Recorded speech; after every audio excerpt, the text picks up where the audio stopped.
We're expecting a decision from a group of CDC advisors. They've been meeting all day talking about this Pfizer vaccine for kids. This is a critical step toward getting the pandemic under control. So here's the latest. The FDA already granted emergency use authorization for Pfizer's vaccine for kids between the ages of 5 and 11.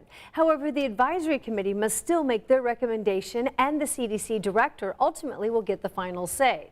Now, she spoke about it this morning to a committee, and she made her position on this matter pretty clear. Yeah, the CDC director told them to consider the specific risks to children from the virus and the pandemic, and she also gave examples. Like during the Delta wave, we saw more kids admitted to the hospitals across the country.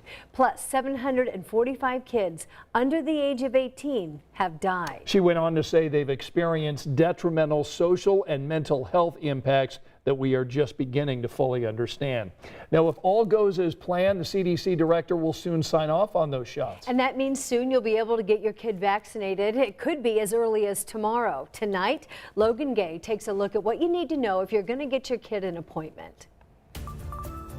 I'm excited in the sense of I will feel better for all of our patients in our community to be able to offer that. The COVID-19 vaccine for children has already started to arrive in Indiana. Chief Medical Officer Dr. Lindsay Weaver says the state is prepped and ready to give shots immediately after CDC approval. Dr. Weaver confirms Indiana has more than 1,300 total vaccination sites available for children in every Indiana county. Those locations include places where you get the flu shot, like pediatricians' offices, local pharmacies, and possibly at some schools. Dr. Amanda Furr with Community Health Network says giving parents options is important. Here in community, we want to be able to offer it in our primary care offices as soon as possible, as well as have other pop-up clinics to help support local communities and school systems so that we can get as much of this vaccine into the arms of children as possible when parents are ready. Health professionals want access to the COVID-19 vaccine for children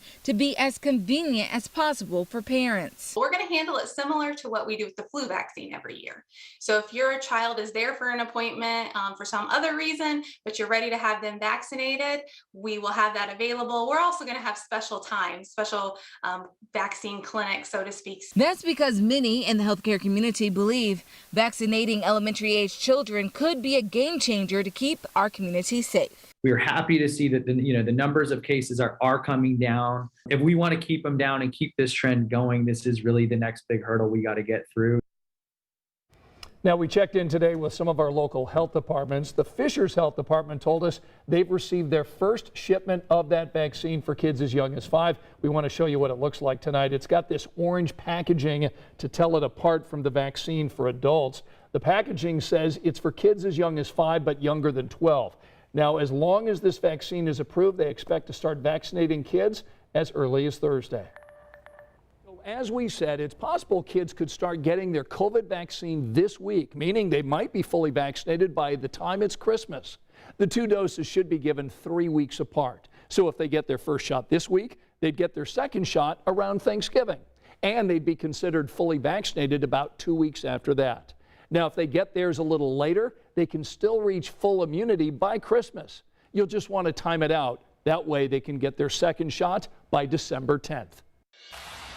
Amazon now is lifting its mask mandate for fully vaccinated workers in its warehouses. Now, these same fully vaccinated workers are still going to be required to wear masks if it happens to be required by federal, state, or local laws. Amazon first relaxed its mask mandate back in May, but then reinstated it after the Delta variant popped up and caused a spike in cases. The U.S. government now is buying even more cases of Eli Lilly's treatment for COVID-19. The feds are paying $1.29 billion for an additional 614,000 doses of this antibody therapy. It's been approved for emergency use to treat mild to moderate COVID in people who are 12 and older. This is administered through an IV.